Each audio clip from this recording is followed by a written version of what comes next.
Hi friends, welcome to SK's kitchens. Custard prepare చేసుకోవడానికి చిక్కటి పాలు 1 లీటర్ తీసుకున్నాను. Half cup sugar, custard powder, condensed milk. Stove వెలిగించి ఒక వెడల్పాటి గిన్నె తీసుకొని ఇందులో పాలు యాడ్ చేసుకొని పాలు మరిగించుకోవాలండి.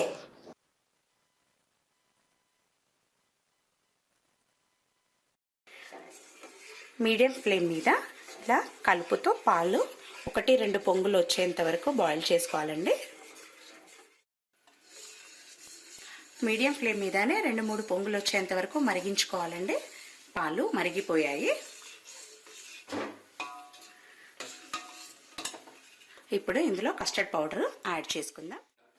కస్టర్డ్ పౌడర్ అనేది నేను వెనీలా ఫ్లేవర్ తీసుకున్నానండి. వెనీలా ఫ్లేవర్ అయితేనే మనకి టేస్ట్ చాలా బాగుంటుందండి. కాబట్టి నేను వెనీలా ఫ్లేవరే తీసుకున్నాను. నాకు ఇది ప్రిపేర్ చేయడం అనేది 2005లో అనుకుంటా. మా పక్కన నైబర్ ఆంటీ, తన పేరు అనిత, తను నేర్పించిందండి నాకు ఇది. అప్పుడు మా పెద్దబాబు వన్ ఇయర్ కూడా లేడు, ఆల్మోస్ట్ 9 months కంప్లీట్ అయ్యాయి అంతే. ఈ సందర్భంలో నేను తనని గుర్తు చేసుకుంటున్నాను. నేను 1 లీటర్ పాలకి ఈ టీ స్పూన్తోని 4 స్పూన్స్ కస్టర్డ్ పౌడర్ తీసుకున్నానండి. ఇప్పుడు ఇందులో కొద్దిగా వాటర్ యాడ్ చేసుకుంటూ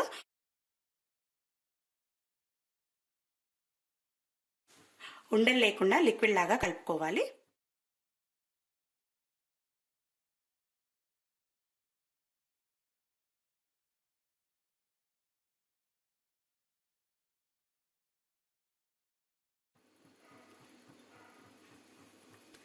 ఇలా కొద్దిగా వాటర్ యాడ్ చేసుకొని ఉండలు లేకుండా ఇలా కలుపుకోవాలండి. ఇప్పుడు దీన్ని ఇందులో మిక్స్ చేసుకుందాం.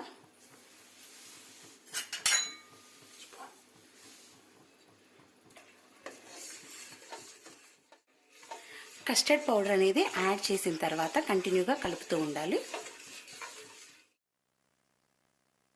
ఇప్పుడు ఇందులో half cup sugar, half cup condensed milk add చేసుకుందామండి. ఇది హోమ్ మేడ్ కండెన్స్డ్ మిల్క్ అండి. మీరు కనుక నా రెసిపీ చూడకపోయి ఉంటే డిస్క్రిప్షన్లో కింద లింక్ షేర్ చేస్తాను, చూడండి.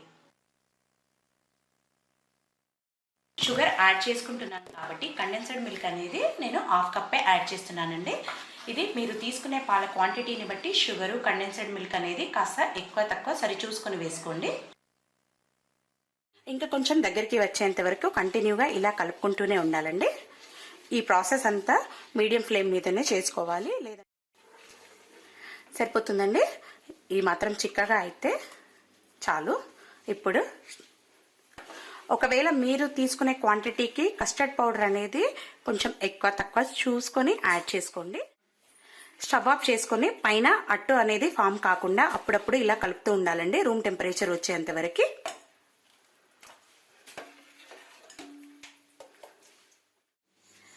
కస్టర్డ్ రూమ్ టెంపరేచర్కి వచ్చిన తర్వాత ఒక 2-3 అవర్స్ రిఫ్రిజిరేటర్లో పెట్టుకోవాలండి. నేను రిఫ్రిజిరేటర్లో పెట్టుకొని తీసుకున్నాను. ఇప్పుడు దీన్ని మనం ఫ్రూట్స్తో సర్వ్ చేసుకుందాం. మనకు ఏవి అవైలబుల్గా ఉంటే ఆ ఫ్రూట్స్ తీసుకోవచ్చండి. నేను apples, oranges, banana, pomegranate, cherries, garnish కోసం కాజు, కిష్మిస్ తీసుకున్నాను. ఇప్పుడు మనం ఈ బౌల్లో ఫ్రూట్స్ అనేవి యాడ్ చేసుకుందాం. ముందుగా యాపిల్స్ వేసుకుందాం.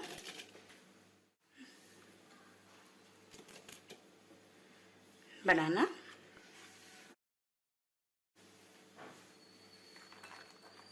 దానిమ్మ గింజలు, ఇది పైన వేసుకుందామండి.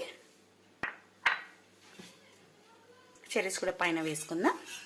ఇప్పుడు ఇందులో మనం ముందుగా ప్రిపేర్ చేసుకున్న కస్టర్డ్ని వేసుకుందాం.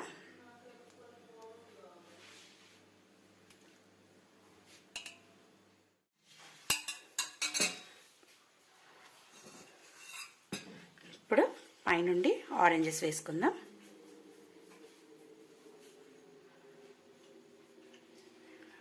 ఇది తినేటప్పుడే యాడ్ చేసుకోవాలండి. ఇప్పుడు చెర్రీస్ అనేవి యాడ్ చేసుకుందాం.